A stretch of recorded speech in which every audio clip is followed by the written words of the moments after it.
राम, लक्ष्मण, सीता और रावण के बारे में तो हर कोई जानता है, लेकिन एक रामायण का एक और अहम किरदार है जिसका नाम शूर्पणखा है।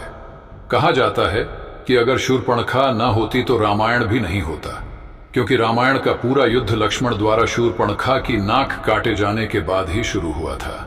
शूर्पणखा के बारे बहुत कम जानकारी मिलती है, लेकिन दोस्तों, राक्षस के परिवार की होने की वजह से शूर्पणखा को अपना भेष बदल लेने की शक्ति प्राप्त थी। वो अपने चेहरे के रंग के साथ साथ अपनी आवाज भी बदल लेती थी। वाल्मीकि जी के अनुसार शूर्पणखा का रूप रंग बहुत ही डरावना था। दोस्तों, कहते हैं कि रामायण में सभी राक्षसों का वध हुआ था, लेकिन शूर्पणखा का वध नहीं हुआ था, बस उसकी नाक और कान काट कर छोड़ दिया गया था। अब आपके मन में यह सवाल होगा कि सभी रक्षक मर जाने के बाद शूर्पणखा कहां गई थी? क्या उसने मक्का मदीना को बसाया था? क्या शूर्पणखा ही सभी मुसलमानों की वंशज हैं? दोस्तों, वीडियो में आगे बढ़ाने से पहले हमारे चैनल फैक्ट नॉलेज फाइल को जरूर सब्सक्राइब करें। दोस्तों, आओ शुरू करते हैं और सभी बातों का पर्दाफाश करते हैं, तो इस वीडियो के अंत तक बने रहे। दोस्तों, हम सभी जानते हैं कि रामायण में सभी रक्षक को मार दिया था और विभीषण को और उसके साथियों को लंका सौंप दी थी, लेकिन शूर्पणखा का वध क्यों नहीं किया? क्यों उसकी नाक काट कर छोड़ दिया था? और उसके बाद वो कहाँ गई? इसके बारे में रामायण में क्यों नहीं मिलता? आप ये तो जानते ही हैं कि शूर्पणखा जब राम की तरफ आकर्षित होती है और कहती हैं कि वह उनसे प्रेम करती है, तो श्री राम उनको मना कर देते हैं, क्योंकि उन्होंने पहले ही माता सीता से विवाह कर रखा था। फिर श्री राम लक्ष्मण की तरफ इशारा करके कहते हैं कि आप मेरे छोटे भाई से पूछ सकते हैं। उसी समय लक्ष्मण भी मना कर देते हैं। फिर शूर्पणखा श्री राम की तरफ बढ़ती है और माता सीता को भला बुरा कहने लगती है और माता सीता को मारने के लिए आगे बढ़ती है। इसी बीच लक्ष्मण बीच बचाव करते हैं, जिससे शूर्पणखा का नाक और कान कट जाता है। फिर शूर्पणखा गुस्से में रावण के पास आती है और रावण को सब बात बताती है। फिर रावण भेष बदलकर माता सीता को उठाकर ले जाता है। दोस्तों, कहते हैं कि अगर शूर्पणखा नहीं होती तो रामायण भी नहीं होती, लेकिन रामायण में शूर्पणखा के बारे में बहुत कम जानकारी दी गई है। लेकिन आओ दोस्तों, हम वीडियो में शूर्पणखा के बारे में। दोस्तों, रामायण में सभी राक्षसों का वध हुआ था, लेकिन शूर्पणखा का वध नहीं हुआ था। उसकी नाक और कान काट कर छोड़ दिया गया था। वह कपड़े से अपने चेहरे को छुपा कर रहती थी। रावण के मर जाने के बाद वह अपने पति के साथ शुक्राचार्य के पास गई और जंगल में उनके आश्रम में रहने लगी। राक्षसों का वंश खत्म न हो, इसलिए शुक्राचार्य ने शिव जी की आराधना की।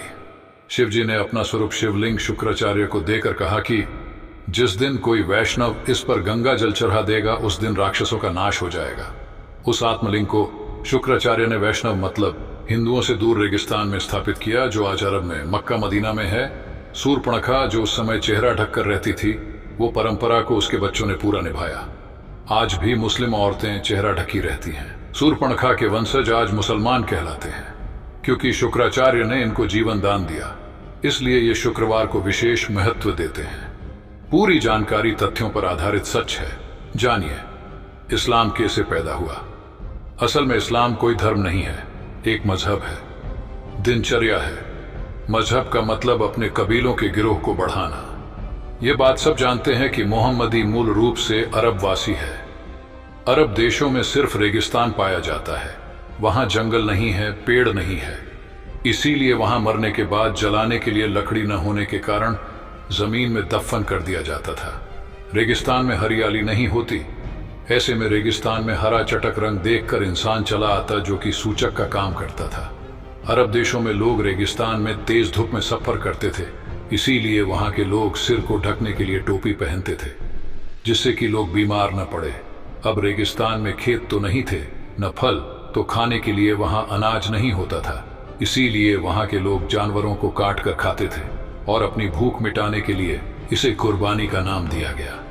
रेगिस्तान में पानी की बहुत कमी रहती थी, इसीलिए लिंग मूत्र मार्ग साफ करने में पानी बर्बाद न हो जाए, इसीलिए लोग खतना, अगला हिस्सा काट देना, कराते थे। सब लोग एक ही कबीले के खानाबदोश होते थे, इसलिए आपस में भाई बहन ही निकाह कर लेते थे। रेगिस्तान में मिट्टी मिलती नहीं थी मूर्ति बनाने को, इसलिए मूर्ति पूजा नहीं करते थे, खाना बदोश थे। एक जगह से दूसरी जगह जाना पड़ता था, इसलिए कम बर्तन रखते थे और एक थाली ने 5 लोग खाते थे। कबीले की अधिक से अधिक संख्या बढ़े, इसलिए हर एक को 4 बीवी रखने की इजाजत दी। अब समझे, इस्लाम कोई धर्म नहीं, मात्र एक कबीला है और इसके नियम असल में इनकी दिनचर्या है। दोस्तों, ये थी छोटी सी वीडियो। अगर आपको वीडियो अच्छी लगे तो लाइक, शेयर और कमेंट में अपनी राय जरूर दें और फैक्ट नॉलेज फाइल को सब्सक्राइब करें।